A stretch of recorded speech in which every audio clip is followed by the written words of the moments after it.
Radhe Radhe everyone, তোমরা কেমন আছো? আশা করছি সবাই ভালো আছো আর আমরাও খুব ভালো আছি। তো কালী পুজোর সময় কিন্তু আমরা ঠাকুর দেখতে বেরিয়েছিলাম। তো মায়ের যেহেতু শরীরটা অতটা ভালো নেই, সেই জন্য বাবা আবার বেরোয়নি। তো আমি, অংশুর এক জেম্মা আর অংশু, এই তিনজন মিলেই কিন্তু ঠাকুর দেখতে বেরিয়ে পড়লাম। তো তাইরপুরে যেমন দুর্গা পুজো আজ এবার ধুমধাম করে হয়েছে, কালী পুজোটাও ধুমধাম করে হয়েছে, কিন্তু দুর্গা পুজোয় অনেক যেমন প্যান্ডেল হয়েছে, অনেক ঠাকুর হয়েছে, কিন্তু কালী ঠাকুর কিন্তু হাতে গোনা কয়েকটাই হয়েছিল। মানে ঘরোয়া পুজো অনেকগুলো হয়েছে, কিন্তু এই বড় সড়ো প্যান্ডেল করে পুজো হাতে গোনা কয়েকটা হয়েছে। তো যেগুলো দেখলাম সেদিন চলো তোমাদের সঙ্গেও শেয়ার করি। তো এই প্যান্ডেলটা কিন্তু আমার কাছে খুবই ভালো লেগেছে। দেখো, পুরো হাতের কাজ। তোমাদের কাছে কেমন লেগেছে কমেন্ট করে জানিও।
এবার কিন্তু আর তাহিরপুরের বাইরে ঠাকুর দেখতে যাইনি। তো তবুও যে কটা ঠাকুর দেখলাম তাহিরপুরে, তো আমার কাছে প্রত্যেকটা ঠাকুরই খুব সুন্দর লেগেছে আর প্যান্ডেলগুলোও খুব সুন্দর লেগেছে। তো তিনজনে তো ঠাকুর দেখতে বেরিয়ে গেলাম। তো এই ঠাকুর দেখতে বেরিয়ে গিয়ে ঘটে গেল একটা ঘটনা। কি ঘটনা শোনো তোমাদের তাহলে বলি। তো অংশুর কথা তো বাদই দিলাম, আর আমিও ঠিকমতো রাস্তা চিনি না। আর যে জেম্মাকে নিয়ে গেছি সেই জেম্মাও ভালোই রাস্তা চেনে। তো আমরা সব ঠাকুর দেখে যখন বাড়ি যাওয়ার সময় হবে, তখন বেশ দুজনে মিলে গল্প করতে করতে হাঁটছি। তো হাঁটতে হাঁটতে প্রায় আধ ঘন্টা হয়ে গেছে। বলছে এখনো তো বাড়ির রাস্তা আসলো না। তো তখন দেখছি আমরা ভুল রাস্তায় অনেকটা দূর চলে গেছি। তো যাই হোক, এখন বলছে তাহলে আবার চলো পিছনে যাই। তো সামনে আমি আবার দেখলাম একটা রাধাকৃষ্ণের মন্দির আছে, যেটা রাস পূর্ণিমার সময় পুজো দেওয়া হয়। তো আমি আবার ওই রাস্তাটা চিনি। তো যাই হোক, ওই সময় আবার অংশুর পাপা আমাকে ফোন করলো। তো করার পর আমি আবার বললাম জানো আমরা এরকম হারিয়ে গেছি।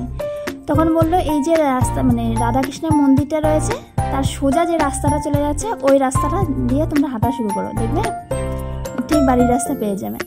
তো কথা শুনে আমরা ঠিক সেই সোজা রাস্তা ধরে হাঁটা শুরু করলাম।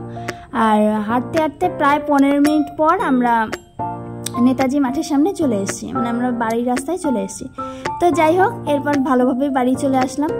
তো এরপরে একের পর এক সুন্দর ঠাকুর দেখলাম, প্যান্ডেল দেখলাম। আর তোমরা কিন্তু অবশ্যই কমেন্ট করে জানাবে যে কোন ঠাকুরটা ভালো লেগেছে বেশি আর কোন প্যান্ডেলটাই বা ভালো লেগেছে তোমাদের।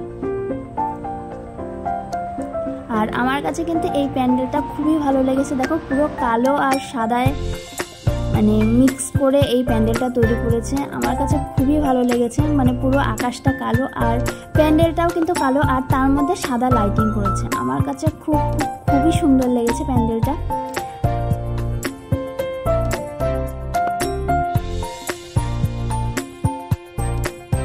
তো তোমরা কি জানো মা কালীর বাহন কি? তো আমি কিন্তু এতদিন জানতাম বিছা বা যে খেকশিয়ালটা যে থাকে মানে চরণের সামনে মা কালীর, তো এই দুটোর মধ্যে কিছু একটা। কিন্তু এক পাঠকের কথা শুনে মানে এই ভুল ধারণাটা কিন্তু আমার ভেঙে গেল। কারণ কি, তিনি বলছেন যে না বিছা না খেকশিয়াল, এর দুটোই কিন্তু মা কালীর বাহন না। কারণ কি, যত দেবদেবীর বাহন রয়েছে তারা কিন্তু কখনো তার উপর দাঁড়িয়ে, মানে বাহনের উপর দাঁড়িয়ে বা বসে আসে। যেমন মা দুর্গা সিংহের উপর দাঁড়িয়ে থাকে বা বসে থাকে, শিবজি তার নন্দী মহারাজের উপর বসে থাকেন। তো এরকম কার্তিক, গণেশ, লক্ষ্মী দেবী এরা সবাই কিন্তু নিজ নিজ বাহনের উপর বসে বা দাঁড়িয়ে থাকে। কিন্তু মা কালীকে কিন্তু না বিছা বা ঘেঁষিয়াল কোনোটার উপরে কিন্তু বসে থাকতে দেখা যায় না। আর তার আসল বাহন কি? তার বাহন হচ্ছে সবরূপী শিব। মা কালীর চরণের নিচে যে শিব ঠাকুর থাকে সেটা। এই শিব কিন্তু যে সে শিব না, পুরো সবরূপী শিব। মানে যে শিব শুয়ে থাকে তার মধ্যে যে গুণটা রয়েছে, মানে সবরূপী, সব মানে মৃতদেহ। তো মৃতদেহর কোনো গুণই যেমন থাকে না, মানে কাম, ক্রোধ, লোভ, মোহ এইসব কোনো গুণই থাকে না, ভালো মন্দের কোনো কিছুর গুণ থাকে না, সেই সবরূপী শিব, সেটাই হচ্ছে মা কালীর বাহন। তো আমি কতটা ভালোভাবে বলতে পারলাম জানি না, হয়তো জিনিসটাকে ঘোরপ্যাচ খাইয়ে দিলাম, কিন্তু এখন থেকে আমি বুঝে গেলাম যে মা কালীর বাহন হচ্ছে সবরূপী শিব। তো তোমরাও জেনে নাও সেটা। তো যাই হোক, এরপর কিন্তু একে একে অনেকগুলো ঠাকুরই দেখা হয়ে গেল। আর এরপরে এখানে ছিল অনেক বড় মেলা, তো সেইখানে টুকিটাকি জিনিস কিনলাম, অংশের জন্য কিছু খেলনা কিনলাম। তো এরপর আরও ঠাকুর দেখছি, তোমরা দেখতে থাকো।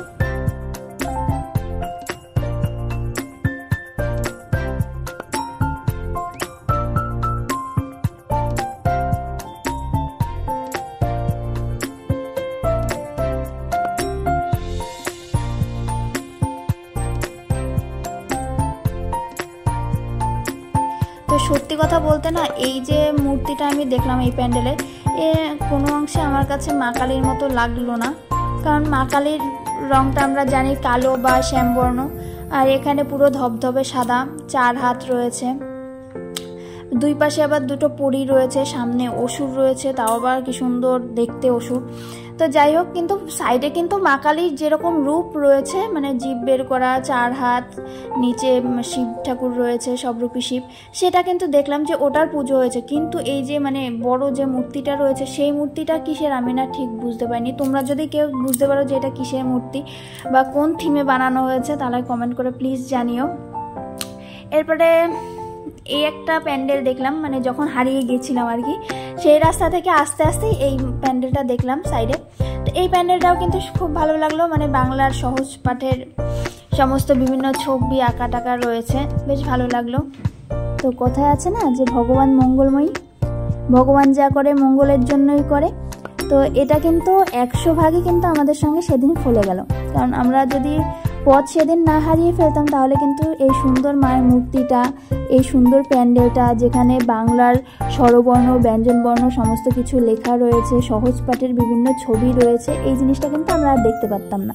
কারণ ওই লাস্ট ঠাকুরটা দেখে আমরা কিন্তু সোজা বাড়ির দিকে রওনা দিতাম, আর সেখানে আমাদের বাড়ির পাশেই আর একটা মন্দির, মানে প্যান্ডেল ছিল, সেটা দেখেই বাড়ি চলে যেতাম। তো যেহেতু পথটা হারিয়ে ফেলেছিলাম, সেই জন্য কিন্তু বাড়ি ফেরার পথে এই প্যান্ডেলটা কিন্তু আমরা দেখতে পারলাম। তো এরপরে লাস্ট যে ঠাকুরটা আমরা দেখব, সেটা এই যে চলে আসলাম ফিশিং ক্লাবে, আর এটা কিন্তু নেতাজি পার্কেই হয়েছিল। আর তো লাইনে দাঁড়িয়েছিলাম আর মাকে দেখার অপেক্ষা করছিলাম। আর এই যে দেখো, এই যে প্যান্ডেলটা দেখতে পাচ্ছ না, এটা হচ্ছে সেই তাহিরপুরের সম্মিলনী ক্লাবের পিতলের যে মা দুর্গা হয়েছিল সেই প্যান্ডেলটা, মানে দীঘার যে জগন্নাথ মন্দির হয়েছিল সেটা। তো এরপরেই দেখো আমরা লাইন থেকে প্যান্ডেলের ভেতরে চলে গেলাম। আর সেখানে এই দেখো পুরো ধান গাছ লাগানো রয়েছে চারদিকে, এই কলা গাছে আবার ওই দেখো কলা কাঁদি ঝুলছে। আর এইখানে একটা জলাশয় করেছে, এই যে বাঁশের বেড়াও দিয়েছে, আবার সেখানে কিন্তু মাঝিও ছিল, নৌকাও ছিল, বেশ আমার কাছে ভালোই লেগেছে। আর তোমরা দেখে নাও।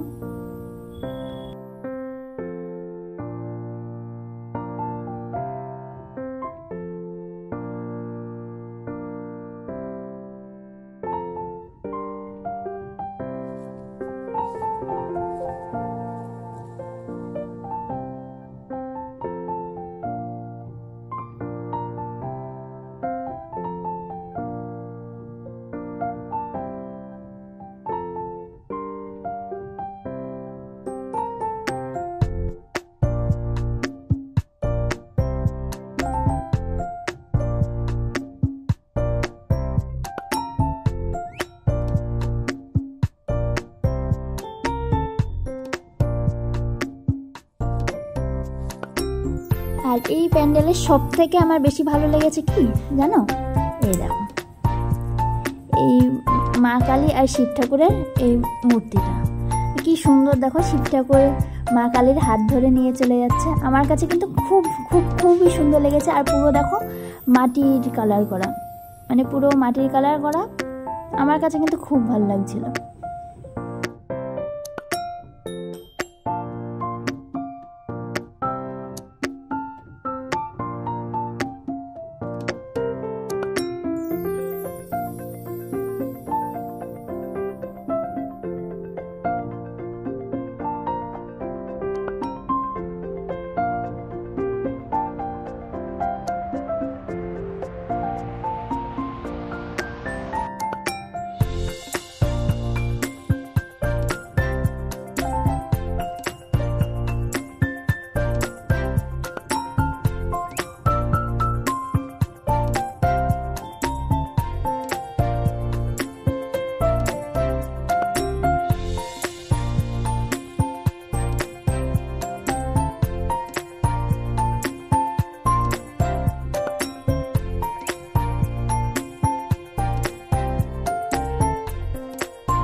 তো আমাদের ঠাকুর দেখা কিন্তু কমপ্লিট হয়ে গেল। তো মেলা থেকে না এরকম 3টে রাধা মাধবের ছবি নিয়েছিলাম, যেটা লাইট জ্বলবে আর কি।